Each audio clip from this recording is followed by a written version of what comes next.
अलैकुम वरहमतुल्लाहि वबरकातुहू। बिस्मिल्लाह वल्हम्दुलिल्लाह वस्सलातु वस्सलामु अला रसूलिल्लाह अम्मा बाद। क़ाल अल्लाहु तबारक व तआला बअद औज़ु बिल्लाहि मिनश शैतानिर रजीम बिस्मिल्लाहिर रहमानिर रहीम वअलमू अन्नमा गनिमतुम मिन शैइन फ़इन्न लिल्लाहि खुमुसहु फ़अन्न लिल्लाहि खुमुसहु वलिर्रसूलि वलिज़िल क़ुरबा वल्यतामा वल्मसाकीनि वब्निस सबील इन कुन्तुम आमनतुम बिल्लाहि वमा अंज़लना अला अब्दिना यौमल फ़ुरक़ानि यौमल तक़ल जमआन वल्लाहु अला कुल्लि शैइन क़दीर। मुहतरम हाज़रीन, आज की तरावीह में हमने सूरह अल-अनफ़ाल सूरह नंबर 8 की मुकम्मल तिलावत समाअत की है और सूरह तौबा का आगाज़ हुआ है। आज की तरावीह में जो आयतें आईं उनमें बिलउमूम जंग बदर का तज़किरा था।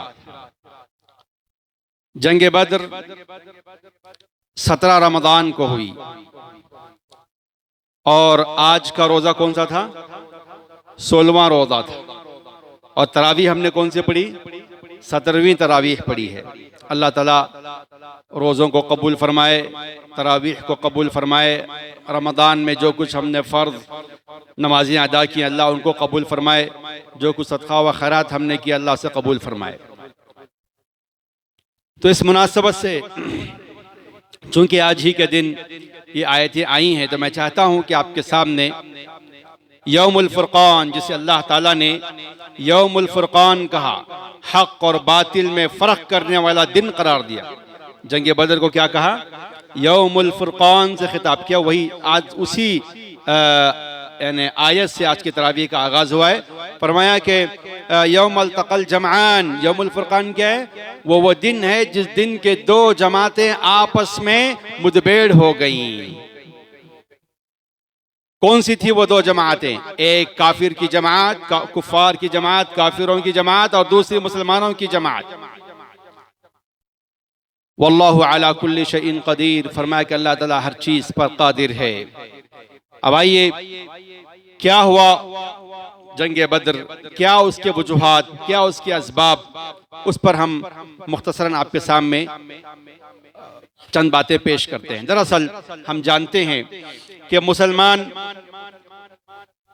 मक्के में 13 साल तक रहे। अल्लाह के नबी सल्लल्लाहु अलैहि वसल्लम जब 40 साल के हुए तो आपको नबी बनाया गया, नबूवत आपको अता की गई, कुरान आप पर नाजिल किया गया, और वो भी रमज़ान ही का महीना। शहर रमज़ान अल्लज़ी उन्ज़िला फ़ीहिल कुरान, रमज़ान का मुबारक महीना है जिस पे कुरान नाजिल हुआ।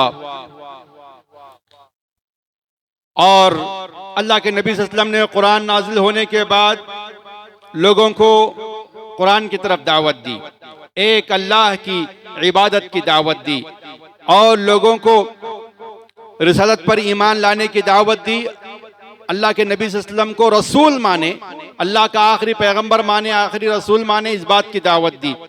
आखिरत के दिन जन्नत और जहन्नम के जो फैसले होंगे, क़यामत का तज़किरा किया, और जन्नत और जहन्नम पर ईमान लाने, मौत के बाद की जिंदगी पर ईमान लाने, क़यामत के दिन पर ईमान लाने, और फिर उस जज़ा व सज़ा के दिन पर ईमान लाने की दावत नबी सल्लल्लाहु अलैहि वसल्लम ने दी।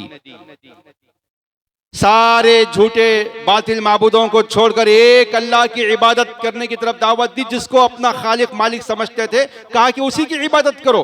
तुम खालिक किसी और को समझते हो, मालिक किसी और को समझते हो, बारिश नाजिल करने वाला किसी और को समझते हो, और इबादत किसी और की करते हो। अपने हाथों से बनाए बुतों की इबादत करते हो। तो नबी सल्लल्लाहु अलैहि वसल्लम ने जो ये दावत दी, लोग इसके मुखालिफ हो गए। आपने कहा क़ूलू ला इलाहा इल्लल्लाह तुफ़्लिहू तमलिकुल अरब वल अजम, कहा कि लोगों ला इलाहा इल्लल्लाह कहो, तुम कामयाब हो जाओगे, दुनिया में भी आखिरत में भी कामयाब हो जाओगे। और दुनिया में तमलिकुल अरब वल अजम, यह ऐसा कलिमा है कि तुम इसको इकरार कर लोगे, इसको मानोगे, सीने से लगाओगे, इसके तकाज़ों को पूरा करोगे, तो अरब और अजम के मालिक बन जाओगे। अल्लाह अकबर, कितनी बड़ी दावत, कितनी बड़ी पेशकश नबी सल्लल्लाहु अलैहि वसल्लम ने की थी। लेकिन अफसोस मक्के वालों ने अल्लाह के नबी सल्लल्लाहु अलैहि वसल्लम को नहीं समझा, दावत को नहीं समझा। वो लोग शिर्क पर इसरार करते रहे और नबी सल्लल्लाहु अलैहि वसल्लम की मुखालफत करते रहे। नबी सल्लल्लाहु अलैहि वसल्लम को सताते रहे, परेशान करते रहे, तकलीफें देते रहे। और जो अल्लाह के नबी सल्लल्लाहु अलैहि वसल्लम पर ईमान लाए उनको भी सताए, परेशान किए, तकलीफें देते रहे, बेशुमार तकलीफें। उनका तस्करा करूंगा तो बात तवील हो जाएगी। 13 साल तक ये शिद्दत की कैफियत गुजरती रही। 13 साल तक मुसलमान बहुत बर्दाश्त किए। आखिरकार अल्लाह के नबी सल्लल्लाहु अलैहि वसल्लम को कत्ल करने की प्लानिंग की। तो नबी सल्लल्लाहु अलैहि वसल्लम को अल्लाह ने कहा कि अब आपको भी मक्का छोड़कर, जैसे आपके सहाबा हिजरत किए हैं, आपको भी हिजरत करने का वक्त आ चुका है। चुनांचे अल्लाह के नबी सल्लल्लाहु अलैहि वसल्लम रात में अपने सहाबी और बेहतरीन साथी अबू बकर सिद्दीक रज़ियल्लाहु अन्हु को लेकर रात मक्के से निकल के गारे सौर में 3 दिन तक रहे। उसके बाद फिर मदीने का रुख किया और मदीने को पहुंच गए। अब वहां जाके सुकून से रह रहे थे। साहबा किराम में आपस में मुआखात करवाया, अंसार और मुहाजिरीन को आपस में भाई भाई बना दिया, आराम से रह रहे थे। 1 साल गुजर गया। जब मुसलमानों को आराम और सुकून से रहता हुआ देखकर काफिरों के दिल में बेचैनी, बेकरारी पैदा हो गई। उन्होंने कहा कि अब मोहम्मद सल्लल्लाहु अलैहि वसल्लम का जबरदस्त ताकत ना बना लें, इनकी ताकत को कुचलने के लिए कुछ किया जाए। तो क्या किए प्लानिंग करके, कहा कि कैसे जंग करना चाहिए। जंग करने के लिए क्या करना चाहिए, पैसा इकट्ठा करना चाहिए, हथियार वगैरह खरीदना पड़ता है। तो अल्लाह अकबर, मशवरा किए और सारे लोगों ने उसमें हिस्सा लिया। सब लोगों ने पैसा डाला। याद रखिए, सिर्फ हम लोग पैसा खर्च नहीं करते हैं, काफिर भी तौहीद को मिटाने के लिए, इस्लाम को मिटाने के लिए पैसा खर्च करते हैं। Wealth power, power of money, पैसे का इस्तेमाल करते हैं, पैसे की ताकत का इस्तेमाल करते हैं। हमको क्या हो गया कि हम अहले ईमान होने के बावजूद अपने पैसे को बेकार चीजों में हम जाये व बर्बाद करते हैं। उन्होंने पैसा जमा किया और फिर क्या कहा, आप जितना पैसा जमा हुआ था, कहा कि इतना, ये पैसे से जंग नहीं लड़ सकते हम। क्या करना चाहिए, इस पैसे को तिजारत में इन्वेस्ट करेंगे, बिजनेस में इन्वेस्ट करेंगे और उससे जो प्रॉफिट आएगा वो पूरा प्रॉफिट हम जंग में लगाएंगे। चुनांचे उसके लिए क्या किया, अबू सुफियान को मुंतखब किया, जो बड़ा माहिर बिजनेसमैन, और कहा कि आप लेके जाइए। अबू सुफियान क्या किए, वो पूरा पैसा लेकर के, पूरी टीम लेकर के शाम को गए, बिजनेस किया, बड़ा जबरदस्त नफा उठाया, कमाया, बहुत प्रॉफिट हुआ। अब वो पूरा असल पैसा प्रॉफिट लेकर के वापस आ रहे हैं, किधर, मक्के को वापस आ रहे हैं। मकसद क्या है इस पूरे बिजनेस का, इस पूरे नफे का मकसद क्या है, मुसलमानों के खिलाफ जंग करना है। और इसकी खबर अल्लाह के नबी सल्लल्लाहु अलैहि वसल्लम को पहुंच गई, आपको इसकी खबर मिली। अब बताइए, क्या ये इंसाफ का तकादा नहीं है कि इस काफिले को रोक दिया जाए, इस काफिले को लूट लिया जाए और इस काफिले का जो गलत नीयत थी, उस नीयत की वजह से उसे कैफर किरदार तक पहुंचा जाए। क्या ये सही बात नहीं है? क्या ये हक नहीं है मुसलमानों का, कैसा किया जाए? हम क्या तकलीफ पहुंचा रहे थे आपको? मदीने में सुख और चैन से रह रहे थे, क्या आपसे लड़ रहे थे? क्या जंग का ऐलान किए थे कि आप तैयारी कर रहे हैं? लेकिन उन्होंने इस्लाम को दबाने के लिए, मुसलमानों को खत्म करने के लिए प्लानिंग की। अल्लाह के नबी सल्लल्लाहु अलैहि वसल्लम की जब बात मालूम हुई कि ये काफिला अब यहीं से गुजर, नबी सल्लल्लाहु अलैहि वसल्लम ने कहा अब नहीं, जाते हुए नहीं, आते हुए उनके साथ करेंगे। जब नफा कमा के आएंगे तब पीछा करेंगे उन्हें। तो चले गए और जब वापस आए, खबर रखे रहे थे तो मालूम हुआ कि मदीने के करीब से काफिला गुजर रहा है। अल्लाह के नबी सल्लल्लाहु अलैहि वसल्लम ने कहा, ऐलान किया कि सहाबी आओ, जाना है उस दुश्मन काफिले को जो कि मुसलमानों के खिलाफ बड़ी खतरनाक साजिश कर रहा है, उसको लूट करके वापस आना है। तो सहाबा इकराम बड़ी तेजी के साथ ऐलान होते ही जो सहाबी जितने थे सब तैयार होके निकल पड़े। कुछ मुहाजिरीन थे, कुछ अंसार थे, तकरीबन 300 के करीब सहाबा इकराम थे, 313 की तादाद लगभग बताई जाती है। निकले। अब मदीने से निकल के किसका पीछा कर रहे हैं? किसका पीछा कर रहे हैं? अबू सुफियान के काफिले का पीछा करने के लिए निकले। लेकिन अबू सुफियान भी बड़े शातिर, बाद में इस्लाम कबूल किए वो, लेकिन बड़े शातिर, उन्होंने भी जासूस फैला के रखे थे। मालूम हुआ कि नबी सल्लल्लाहु अलैहि वसल्लम इसका पीछा करने के लिए काफिला लेकर निकले हैं, तो फौरन अबू सुफियान ने क्या किया, एक कासिद को भेज करके मक्के की तरफ रवाना किया। कहा कि तुम्हारा काफिला खतरे में, तुम्हारे माल लुटने वाले हैं, तुम लोग जो है मदद के लिए निकलो, फौरन मक्के से निकलो। नबी सल्लल्लाहु अलैहि वसल्लम भी अपना काफिला लेकर निकल चुके हैं। जैसे ही बड़ी तेज रफ्तारी के साथ जाके ये शख्स कासिद जाके पहुंचा और खबर दिया, तो वहां से 3 दिन के अंदर बड़ी जबरदस्त ऐलान करके और अबू जहल वगैरह वगैरह सब ने हंगामा करके मक्के से 1000 से ज्यादा अफराद को लेकर आए और तैयारी के साथ पूरी जोश और खरोश के साथ निकले। अब मालूम है कि जब ऐसी बात होती है तो लोग कितने जोश से निकलते हैं, निकले। अब जब अल्लाह के नबी सल्लल्लाहु अलैहि वसल्लम पीछा किए, अबू सुफियान क्या किए, रास्ता बदल के एक दूसरे अनजान रास्ते से लेकर के काफिले को मक्के तक पहुंचा दिए। जब मक्का पहुंच गए तो फिर दोबारा खासिद को भेजे। वो तो निकल चुकी थी, वो जमात मक्के से निकल चुकी थी, जो अपने काफिले को बचाने, मुसलमानों को मारने के लिए जो फौज निकली हुई थी, वो फौज निकल चुकी थी। आधे रास्ते में पहुंची थी कि हजरत सुफियान का दोबारा लेटर आया। कासिद आके कहा कि नहीं, हम बस सलामत मक्के को पहुंच चुके हैं, अब लड़ो मत, वापस आ जाओ। तो उसमें से कई लोग वापस चले गए और बाज जो काफिले थे, बाज जो कबीले थे, वो वापस भी चले गए। लेकिन मक्के के जो बाशिंदे थे उनमें भी इख्तिलाफ हो गया। कोई कह रहा है कि जाना चाहिए वापस, अब तो हमारा काफिला बच गया, क्यों लड़ेंगे खामखा, पूरी तैयारी से लड़ेंगे। ऐसा होने लगा। अबू जहल ने बड़ा इसरार किया, बड़ी जिद की और कहा कि अगर तुम वापस जाओगे तो बुज़दिल कहलाओगे। मौका है अभी वो लोग अभी बहुत निहत्ते हैं, कमजोर हैं, कम हैं, चले हम आगे बढ़ेंगे, जाकर हमला करेंगे, फितना हमेशा के लिए खत्म कर देंगे। बोले ये कहकर उसने उभारा और फिर आगे बढ़ने पर मजबूर किया। तो सब लोग मजबूरन उसकी जिद पर, उसके इसरार पर आगे बढ़े। अब आने के बाद अल्लाह ने फरमाया, इद अंतुम बिलउद्वतिद दुनिया व हुम बिलउद्वतिल कुस्वा वरकबु अस्फल मिनकुम। अल्लाह ने कहा कि जब मैदान बद्र में जब वो लोग आए तो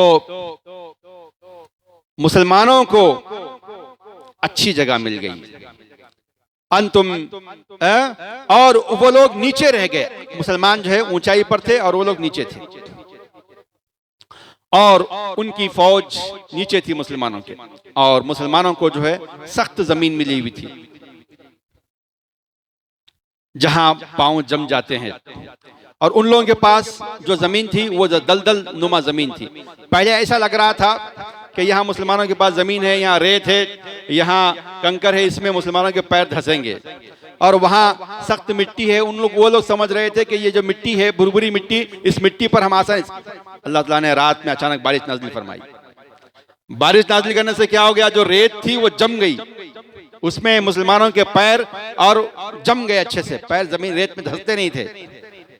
और वहां क्या हो गया, कीचड़ हो गया, उनके पैर फिसलने लगे। अब ये भी एक बारिश नाज़िल करके अल्लाह ने उन पर एक किया। और बारिश नाज़िल करने से और एक फायदा ये हुआ कि मुसलमान कई दिन से नहाए नहीं थे, परेशान थे, पानी की परेशानी थी। जब बारिश हुई तो उसकी वजह से मुसलमान नहा लिए और थोड़ा फ्रेश हो गए, उनकी थकान पूरी दूर हो गई। और इसके बाद मुसलमानों को उस दिन एक ऊंघ तारी हुई, जिसकी वजह से मुसलमान जो थके हुए थे, जहनी परेशान थे, परागंदगी थी, उनको एक जहनी तौर से इत्मीनान मिल गया। नहा भी लिए, उससे भी सुकून मिला, थोड़ी नींद करके उठे, उससे भी सुकून मिल गया। तो एकदम मुसलमान फ्रेश थे, तैयार थे। उधर वहाँ खलबली मची हुई थी, परेशानी थी, हंगामा था, रात भर परेशान थे। रात भर वो लोग क्या किया, अपना गम गलत करने के लिए और ये करने के लिए शराब पीते रहे और अपने जो मौज मस्तियाँ करते रहे और उसी में वो मगन रहे। उसके बाद जो है सुबह का जब वक्त था, अल्लाह के नबी सल्लल्लाहु अलैहि वसल्लम, ये जंग करने से पहले के भी वाक़यात हैं कि एक मरतबा नबी सल्लल्लाहु अलैहि वसल्लम ने मशवरा किया सहाबा इकराम से, फरमाया कि क्या करना चाहिए और किस तरह जो है होना चाहिए। तो नबी सल्लल्लाहु अलैहि वसल्लम ने साहबा इकराम से मशवरा किया तो साहबा इकराम ने मशवरा दिया कि देखिए अब हम जब आ चुके हैं और वो फौज भी सामने आ चुकी है, तो अगरचे कि हम उस काफिले को पकड़ने के लिए आए थे, लेकिन अब वो चूंकि बच के जा चुका है, अब जो काफिला सामने आया है, जो फौज सामने आई है, उससे मुकाबला करे पर हमारा कोई चारा नहीं है। तो उसमें अबू बकर और उमर ने भी बड़ा अच्छा मशवरा दिया और बड़ी अच्छी गुफ्तगू की। और इसी तरीके से नबी सल्लल्लाहु अलैहि वसल्लम ये चाह रहे थे, बार बार ये चाह रहे थे कि भाई और भी लोग मशवरा दें, और भी लोग मशवरा दें। तो उसमें जो है हज़रत साद बिन मुआद रज़ियल्लाहु अन्हु, जो कि अंसारी साहबा इकराम का झंडा उनके हाथ में दिया हुआ था नबी सल्लल्लाहु अलैहि वसल्लम ने, उन्होंने समझा कि अल्लाह के नबी सल्लल्लाहु अलैहि वसल्लम असल में हमसे खिताब करना चाहते हैं। मुहाजिरीन ने उठ करके जो है नबी सल्लल्लाहु अलैहि वसल्लम की हिम्मत अफजाई की है और तायद की है, कोई अंसारी उठ करके हिम्मत अफजाई नहीं किया, तायद नहीं किया है। शायद नबी सल्लल्लाहु अलैहि वसल्लम हमसे मशवरा करना चाहते हैं। तो उस वक्त साद बिन मुआद रज़ियल्लाहु अन्हु उठकर खड़े हो गए, कहा कि अल्लाह के रसूल, क्या आप ये चाहते हैं कि हम मशवरा दें, हमारा मशवरा चाहते हैं आप, तो सुन लीजिए कि हम आपके साथ हैं, आप जहां भी जाएं। अगर आप हमको लेकर के अगर आप ये कहेंगे समंदर में कूद जाओ तो कूद जाएंगे, अगर आप ये कहें कि हमसे लेकर के जमीन के आखिरी किनारे तक जाना है, हम चलेंगे, वापस नहीं जाएंगे। आप जिस तरफ जाएंगे उस तरफ हम जाएंगे, आप जिससे लड़ेंगे हम उससे लड़ेंगे, हम आपके साथ हैं अल्लाह के रसूल। अल्लाह अकबर। जब ये हिम्मत अफजाई उन्होंने दी और कहा कि हमारा साथ आपके साथ रहेगा, तो नबी सल्लल्लाहु अलैहि वसल्लम खुश हो गए। उसके बाद कहा कि देखो अल्लाह ताला जरूर किसी ना किसी फौज से तुम्हारी मुलाकात करवाएगा और जरूर तुम कामयाब रहोगे, कामयाब होगे। कामयाबी की बशारत नबी सल्लल्लाहु अलैहि वसल्लम ने दी। उसके बाद जो है जब सामने आए और मुसलमान खड़े हुए थे, अल्लाह के नबी सल्लल्लाहु अलैहि वसल्लम ने पूरा इंतजाम कर लिया था, फौज कशी कर ली थी, समझा दिया था कैसे करना चाहिए, क्या करना चाहिए, खुशखबरियां दे रहे थे। अगरचे के मुसलमान 313 हैं, सिर्फ 2 घोड़े हैं, चंद ऊंट हैं, तलवार हथियार वगैरह भी मामूली हैं, मुकम्मल तैयारी, जंग की तैयारी नहीं है। उसके बावजूद अल्लाह के नबी सल्लल्लाहु अलैहि वसल्लम ने मुसलमानों की हिम्मत अफजाई की। अल्लाह ताला ने जो फरमाया कि अल्लाह के नबी सल्लल्लाहु अलैहि वसल्लम को जो फरमाया कि या अय्युहन नबी हर्रिदुल मुमिनीन अलल क़िताल, अल्लाह के नबी सल्लल्लाहु अलैहि वसल्लम अब मोमिनों के अंदर जोश पैदा कीजिए, लड़ाई के लिए जोश पैदा कीजिए, उनके अंदर जज्बा भरिए कि वो लड़े, अल्लाह के राह में मुकाबला करें। मैदान में खड़े हों तो बुज़दिली ना दिखाएं, पीठ ना फेरें, खड़े रहें, जमे रहें, साबित कदम रहें। इसके लिए उनके अंदर हिम्मत अफजाई और उनके अंदर लाइए, उनको उभारिए जंग पर। यकुम मिनकुम 20 साबिरून यग़लिबू मिअतैन, उनको खुशखबरी सुनाइए कि अगर तुम में से 20 लोग अगर जम के खड़े हो जाएं तो 200 के पैर उखड़ जाएंगे काफिरों के। ये एक मुसलमान 20 पर भारी है, कितने पर? 20 पर भारी है। अल्लाह अकबर। तो हमारा अपना ईमानी ताकत इतनी मजबूत बनाना चाहिए। उसके बाद अल्लाह ने फरमाया कि वयकुम मिनकुम मिअतुन यग़लिबू अल्फम मिनल्लज़ीना कफ़रू बिअन्नहुम क़ौमुन ला यफ़क़हून। फरमाया कि अगर तुम्हारे पास 100 हों तो काफी है, 1000 पर भारी हो जाएंगे। अल्लाह अकबर। और यहाँ कितने थे मुसलमान? 313 थे। मतलब कितने पे भारी होते थे? 3300 पर भारी होते थे। तो कहा कि तुम्हारी तादाद ज्यादा है, इसका मतलब काउंट, सर मत गिनो, वहां वजन देखो कि तुम्हारा वजन कितना है। तुम एक मुसलमान 20 पर भारी है, इस एतबार से उनके अंदर एक कॉन्फिडेंस, एक जोश, एक जज्बा पैदा किया। और ऐसे ही करना चाहिए। मैदान जंग में जो है प्यार और मोहब्बत की बातें नहीं चलती है, वहां पे जोश और जज्बे की बातें चलती हैं और दुश्मन पर हमला करने और उसको खत्म करने का जज्बा दिलाया जाता है। यही चीज तो होती है। हमारे नादान भाई लोग ये कहते हैं कि कुरान मजीद में इस तरह की आयतें हैं काफिरों को कत्ल करने। मेरे भाई वो मैदान जंग से मुताल्लिक हैं। मैदान जंग में कोई प्यार और मोहब्बत की बात का दर्ज देता है वहां पर कि सामने वाली फौज को जाओ, उनके हाथ चूमो, उनको गले लगा लो, ऐसा कहेंगे। जब इंडिया में और चाइना में जब जंग हो तो यही कहेंगे। आप लोग तकरीर ऐसी करेंगे। समझना चाहिए, कॉमन सेंस है ये, खामखा मुखालफत करते हैं। तो जिस आयत को जिस सियाक व सबाक में देखना चाहिए उसको उसी सियाक व सबाक में रखकर समझना चाहिए। तो यहाँ इंसानियत का दर्ज भी हुआ है। इससे पहले बात आई आपके सामने कि एक इंसान को कत्ल करना फकान्नमा कत्ल नास जमिया, सारे इंसानों को कत्ल करने के बराबर है। लेकिन मुकाबला है, यहाँ पे फौज है, जंग है, आमने सामने खड़े हो गए हैं। उस वक्त प्यार और मोहब्बत की बातें सूटेबल नहीं है, वहां जोश और जज्बे की बातें ही कारगर होती है और मुफीद होती है। जबरदस्त तकरीर की गई, मुसलमानों के अंदर जोश भरा हुआ था, अगरचे के जो है निहत्ते कमजोर, लेकिन बिल्कुल अंदर से जोश भरा हुआ जज्बे के साथ खड़े हुए। मुकाबला शुरू होने से पहले आप देखते हैं कि अरब का उसूल था कि फौज को आपस में टकराने से पहले वो लोग क्या करते थे कि चंद लोगों को भेजा करते थे, जिसे मुनावशा कहते हैं। मुकाबले से पहले इनफरादी मुकाबला होता, इंडिविजुअल फाइटिंग होती थी। तो दोनों फौज अपनी अपनी जगह पे खड़े रहते हैं, सामने से चंद लोग निकलते हैं, मुकाबला करते हैं। तो इधर से तीन आए। जब अबू जहल ने 3 लोगों को सामने भेजा उनके मुकाबले के लिए, अल्लाह के नबी सल्लल्लाहु अलैहि वसल्लम ने इशारा किया तो अंसारी साहबा सामने आए। अल्लाहु अकबर। उस वक्त अबू जहल ने और काफिरों ने कहा कि हमारा मुकाबला तुमसे नहीं है, हमारी लड़ाई तुमसे नहीं है, हम लड़ने के लिए जिनसे आए उनको भेजो सामने।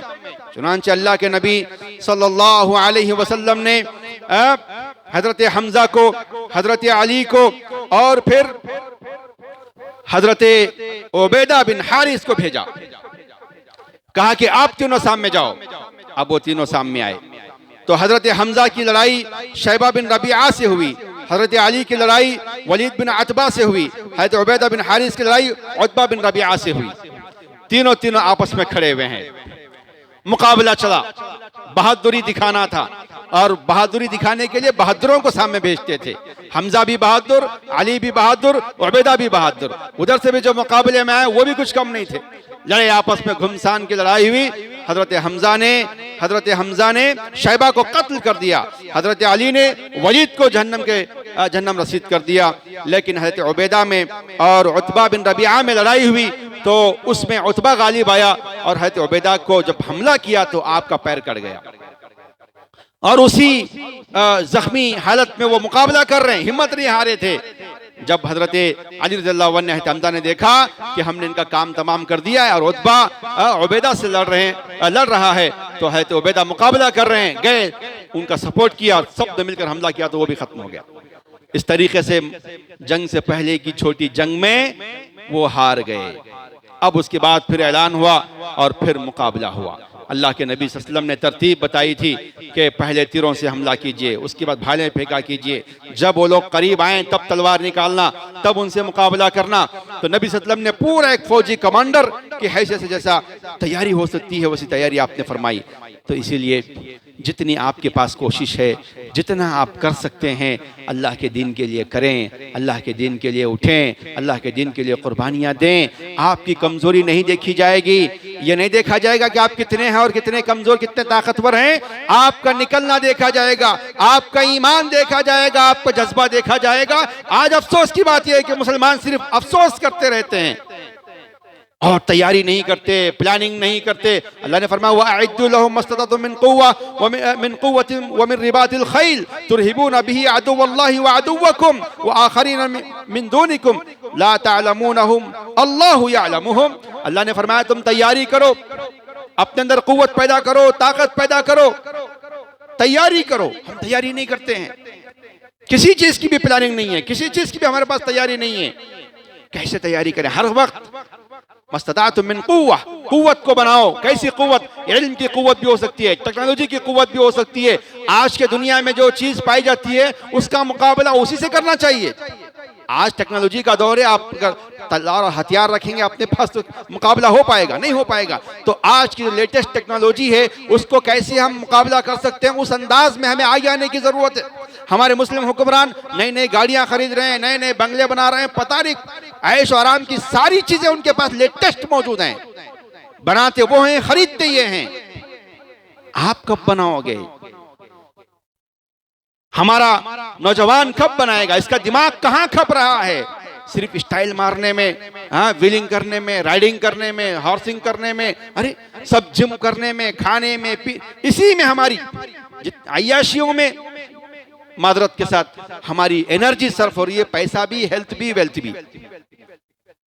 हमें चाहिए कि हम अपने दिमागी ताकत का इस्तेमाल करें और कुछ कुछ बनाएं, दुनिया को कुछ दें। देखिए, इन्होंने एआई के नाम पे कुछ कर लिया, किसी ने डीप सीक इजाद कर लिया, क्या क्या बना के छोड़ दिया, दुनिया को दे रहा। आप क्या दे रहे हैं मुसलमान? कहां गए मुसलमानों के दिमाग? गौर करें, इस पर आगे बढ़ें और कोशिश करें। बहरहाल आज की जो कुव्वत है उसको समझे और उसको हासिल करें। तो बहरहाल मुसलमान खड़े हुए थे। अल्लाह के नबी सल्लल्लाहु अलैहि वसल्लम इस जंग से पहले सब तैयारी जब हो गई थी, आप सजदे में गिर गए, अल्लाह से गिड़गिड़ा के कह रहे हैं, अल्लाह अगर ये कमज़ोर जमात अगर आज गालिब नहीं आई तो क़ियामत की सुबह तक तेरा नाम लेने वाला और इस ज़मीन पर तौहीद को कायम करने वाला, तेरी इबादत करने वाला कोई बाकी नहीं रहेगा। आप रो रहे हैं, अल्लाह से दुआ कर रहे हैं, गिड़गिड़ा रहे हैं। याद रखिए, दुआएं उसी वक्त रंग लाती हैं जब आप मेहनत करते हैं, जब आप कोशिश करते हैं। बगैर कोशिश के दुआ बुज़दिली है, और कोशिश के बाद दुआ ना करना तकब्बुर है। तो आप बुज़दिली से भी बचें, तकब्बुर से भी बचें, कोशिश पूरी करें, तैयारी पूरी करें। इम्तिहानात हैं अभी बच्चों के, तैयारी करें। आके मौलवी साहब आप दुआ कीजिए हम पास हो जाएं, दुआएं पूछते हैं। भाई आप तैयारी नहीं करते, तैयारी कीजिए आप पहले। हर फील्ड में यही बात है, तैयारी पूरी करें फिर दुआ करें, वो दुआ रंग लाती है। अल्लाह के नबी पूरी तैयारी कर दिए, सजदे में गिर गए, रो रहे हैं, गिड़गिड़ा रहे हैं। अबू बकर सिद्दीक तशरीफ लाए, आपके कांधे उठाकर कहा, अल्लाह के रसूल, अल्लाह की मदद जरूर आएगी, अल्लाह की मदद जरूर आएगी। नबी सल्लल्लाहु अलैहि वसल्लम की आंखों से आंसू जारी थे, आप रो रहे थे। हज़रत जिब्रील तशरीफ लाए और कहा कि मुबारक हो, अल्लाह ताला ने वादा किया है कि वो मदद करेगा, फरिश्तों से मदद करेगा। अल्लाह अकबर। देखिए, ये मुमकिन था कि पूरी फौज को जिब्रील का एक पर ऐसा मार दे तो पूरी तितर बितर होकर बिखर जाए, लेकिन अल्लाह यह नहीं चाहता है। अल्लाह चाहता है कि हम लोग आगे आएं, हम लोग मेहनत करें हमारी तरफ से। हर जगह मौजूदे नहीं होते हैं, मेराज हर जगह नहीं होती है, रात रात आसमान पे लेकर चले गए, ऐसा नहीं होता है। हिजरत करते वक्त 13 दिन का सफर भी नबी ने किया, बर्दाश्त किया। तो हर मर्तबा मौजूदा नहीं होता है, मौजूदा कभी कभार होता है। हर मर्तबा आपको अपनी कोशिश करनी पड़ती है, और उस कोशिश के नतीजे में अगरचे कि कोशिश छोटी हो लेकिन नतीजा बड़ा मिलता है।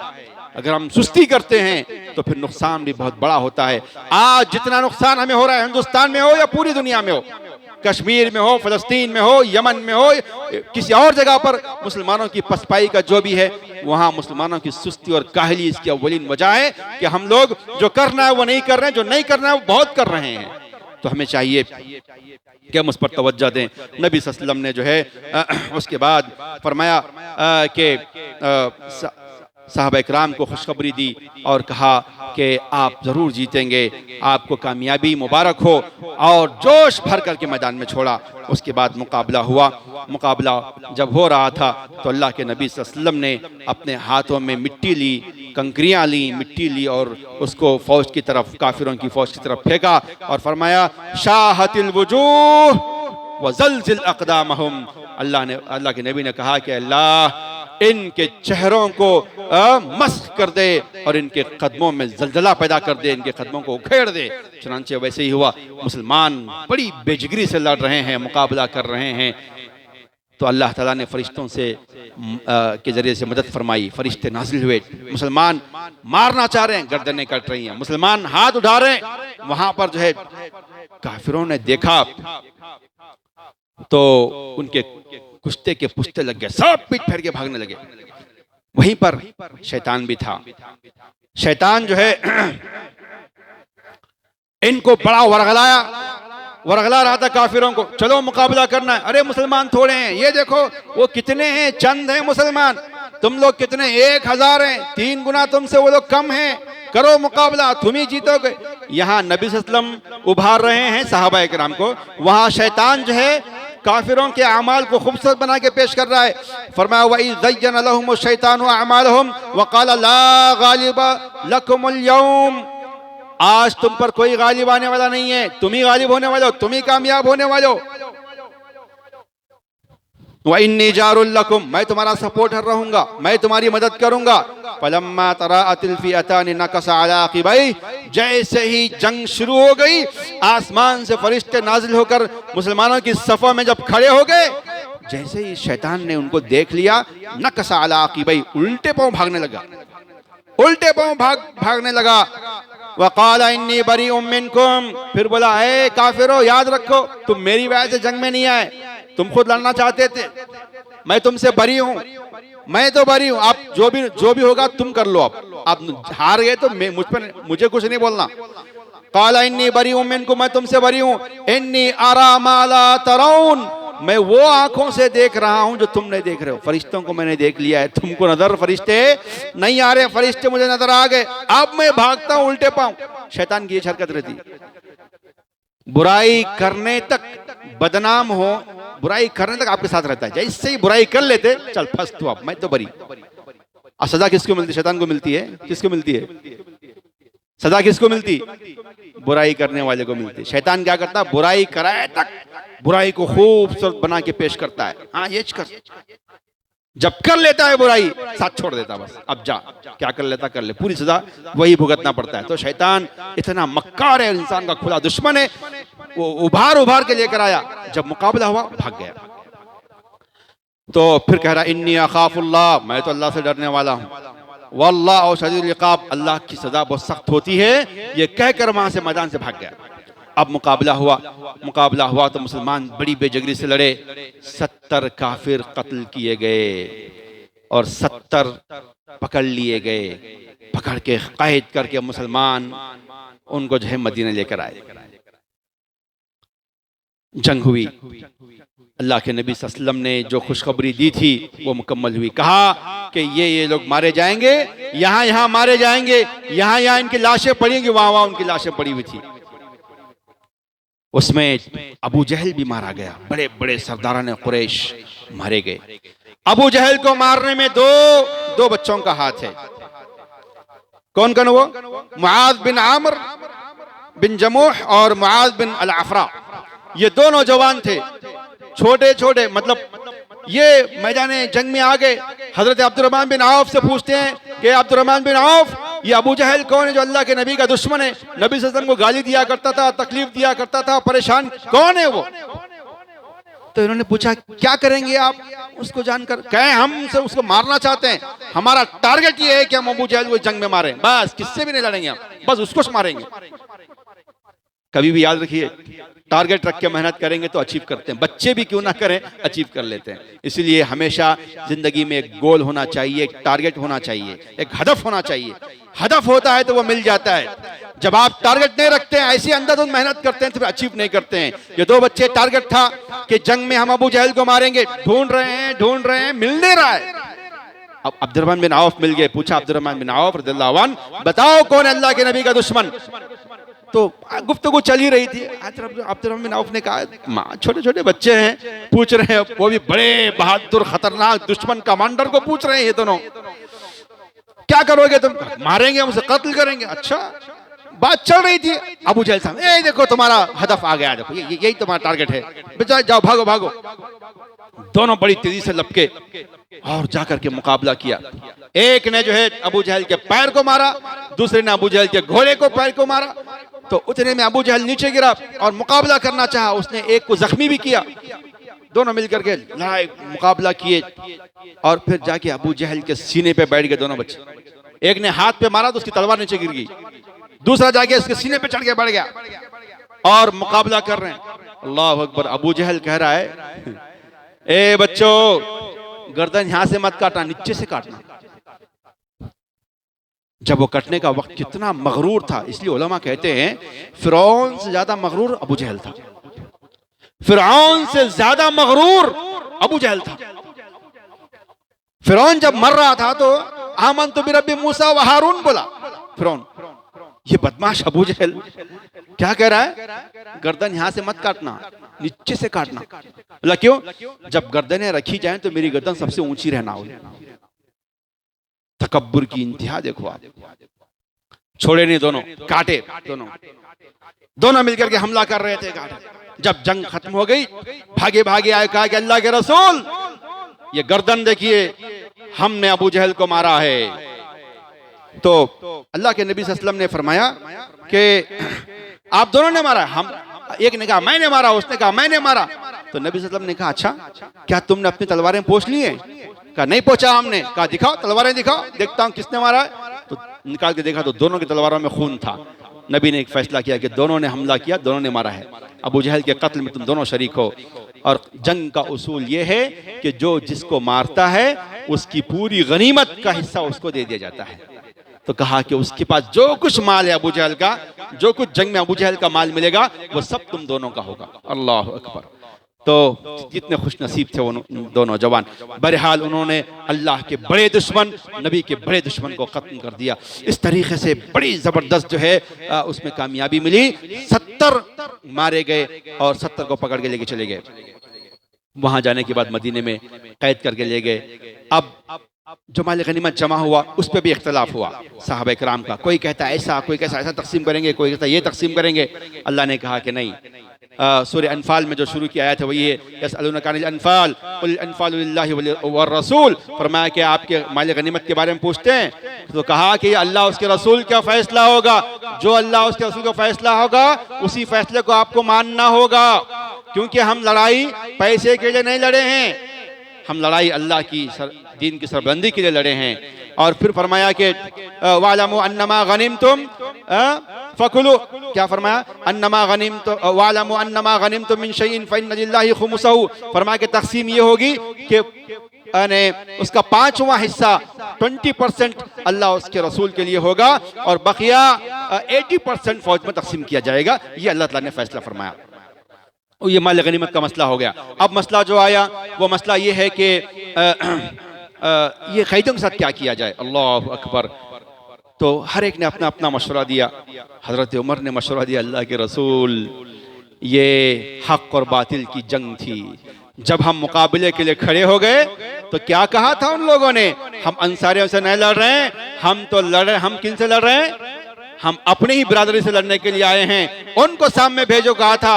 आज ये लोग हमारे हाथ में आए हैं, आज हम साबित कर देंगे। जैसे उन लोगों ने ये कहा कि मोहब्बतें बिरादरी खत्म, हम जंग लड़ रहे हैं शिर्क के लिए, तो हम भी जंग लड़ रहे थे तौहीद के लिए। अब हम तौहीद की खातिरी, अल्लाह की खातिरी, अपना रिश्तेदार अपने रिश्तेदार को मारेगा, भाई भाई को मारेगा, बाप बेटे को कत्ल कर देगा, बेटा बाप को कत्ल करेगा। ऐसा होगा अल्लाह के रसूल, हम साबित कर देंगे कि जैसे उन्होंने शिर्क के लिए लड़ा, हम तौहीद के लिए लड़ रहे हैं। अल्लाह के नबी सल्लल्लाहु अलैहि वसल्लम बहुत रहमदिल। ये फैसला नबी सल्लल्लाहु अलैहि वसल्लम को पसंद नहीं आया। आपने खामोशी इख्तियार की। अबू बकर सिद्दीक ने कहा अल्लाह के रसूल एक काम करते हैं, जान क्यों लेंगे बेचारों की, इनको इनसे फिदिया लेकर के, इनसे जुर्माना लेकर के, इनसे कुछ पैसे लेकर के आजाद कर देंगे कैदियों को। अल्लाह के नबी सल्लल्लाहु अलैहि वसल्लम के रहमदिल थे, आपने इसी को पसंद किया।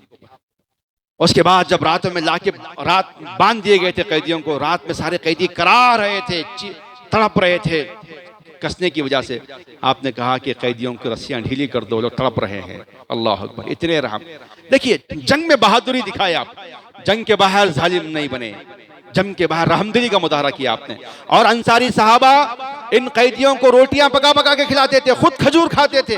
खजूर तो झाड़ों से मिल जाता है ना, घरों में रोटियां पकाकर उनको खिलाया करते थे। इतने अखलाक का मुजाहरा मुसलमानों ने किया।